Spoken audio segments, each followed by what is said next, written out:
Mirchi Plus presents Har Him Horror. Subhajit বলে রাজীবের এক পুরনো স্কুলের বন্ধু আছে। রাজীবের এই বন্ধু দিল্লিতে একটা সরকারি চাকরি করে। কলকাতায় যা জমি আর সম্পত্তি ছিল সেটা শুভজিৎ দিল্লি যাওয়ার আগেই বিক্রি করে দিয়েছে। তাই ছুটিতে বন্ধু কলকাতা আসছে শুনে রাজীব সঙ্গে সঙ্গে শুভজিৎকে ওদের নস্কর বাড়িতে থাকার আমন্ত্রণ জানালো। দুই বন্ধুর দেখা হলো প্রায় 3 বছর পর। তাই রাজীব আর শুভজিৎ যখন অবশেষে গল্প করতে বসলো তখন দুজনের মনে হলো যে তাদের মধ্যে জমে থাকা কথাগুলো যেন তারা কোনোদিন বলে শেষ করতে পারবে না। হঠাৎ শুভজিৎ রাজীবকে জিজ্ঞেস করল, এই তোর মাঝি বলে ওই ছেলেটার কথা মনে আছে? এই প্রশ্ন শুনে রাজীব নস্কর একবার ভুরু কুঁচকাল। তারপর পাল্টা প্রশ্ন করল, যেই ছেলেটা আমাদের বাড়িতে কাজ করত? হ্যাঁ, ও তো আমাদের স্কুলেও পড়তো, আমাদের 1 ক্লাস নিচে বোধ হয়। যেটা হলো তারপর ওকে ভুলে থাকা সম্ভব নয়। তুই তো সবটাই জানিস। সে তো জানি, কিন্তু জানিস আমি এতগুলো বছর কেটে যাওয়ার পরও বিশ্বাস করতে পারি না যে ও ওইটুকু বয়সে মারা গেল। আচ্ছা, ও সিঁড়ি থেকে পড়ল কি করে? আত্মহত্যা? পুলিশ তো তাই বলেছিল, কিন্তু আমার চিরকাল এই বিষয়টা নিয়ে একটা খটকা থেকেই গেছে। গোয়েন্দা হলে আমি নিশ্চয়ই ব্যাপারটা যাচাই করে দেখতাম। মাঝির ঘরটায় এখন কেউ থাকে নাকি তালাবন্ধ হয়েই পড়ে আছে? ওর মৃত্যুর পর ওই ঘর আর কোনোদিন খোলা হয়নি। পুরনো আরো অনেক বিষয় নিয়ে দুই বন্ধুর গল্প চলতে থাকলো।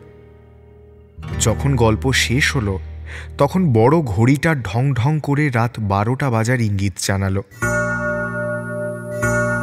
আজকের মতন আসর এখানেই শেষ করা হবে, এই সিদ্ধান্ত নেওয়া হলো। দুজনে নিজেদের ঘরে গিয়ে ঘুমিয়ে পড়ল। শুভজিতের এমনিতে ঘুমের কোনো ব্যারাম নেই।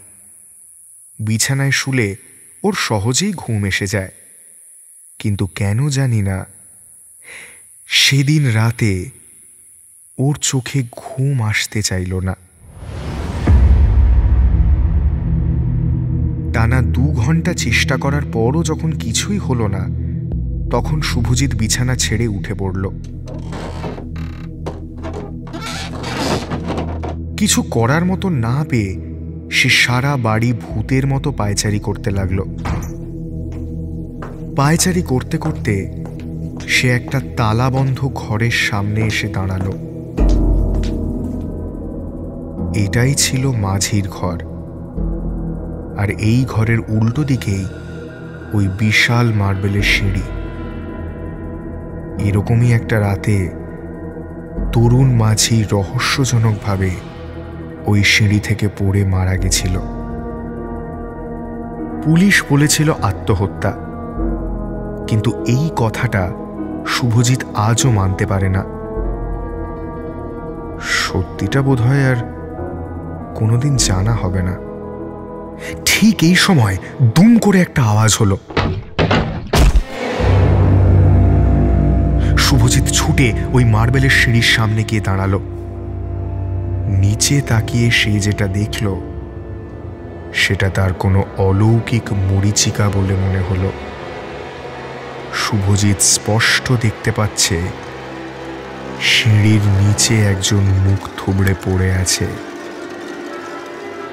একটা বাচ্চা, তার মাথার চারপাশে রক্ত। শুভজিৎ তাড়াতাড়ি বাচ্চাটার সামনে এসে দাঁড়ালো। ঝুঁকে বসে সে প্রায় আর্তনাদ করে জিজ্ঞেস করলো, এই এই কি হয়েছে তোর? তুই কে? আরে এই বাড়িতে ঢুকে এলি কি করে? খানিকক্ষণ সব স্থির।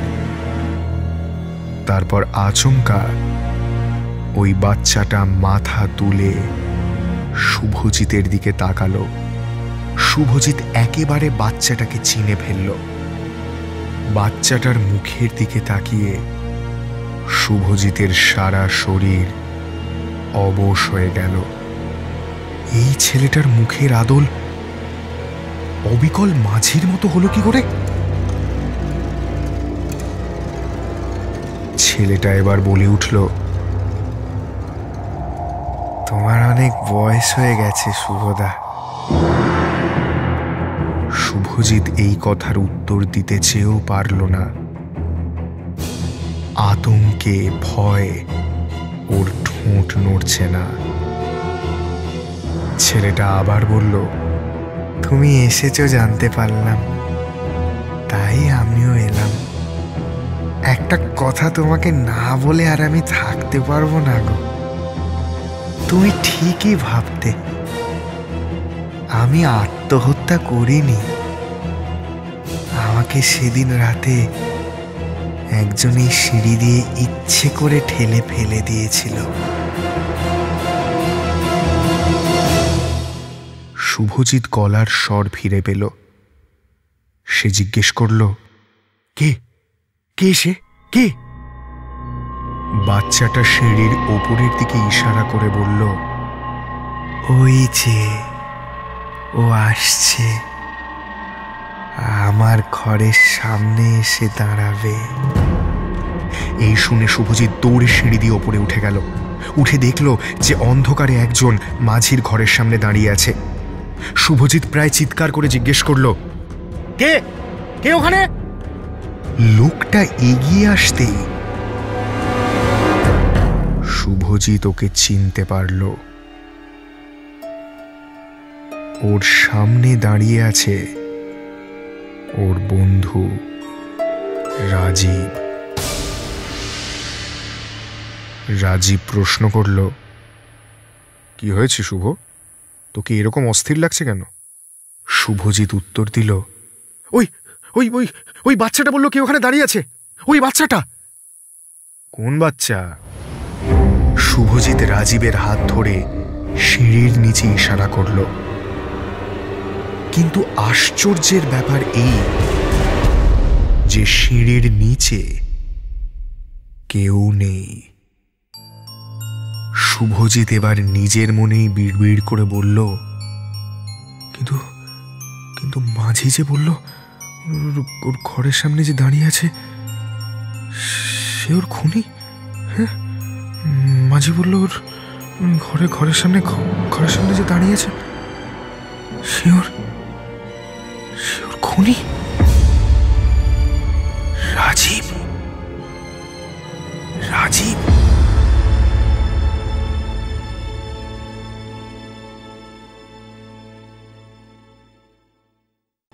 হাড় হিম হরর আপনারা শুনতে পারেন এক্সক্লুসিভলি মির্চি বাংলার ইউটিউব চ্যানেল এবং গানা অ্যাপে।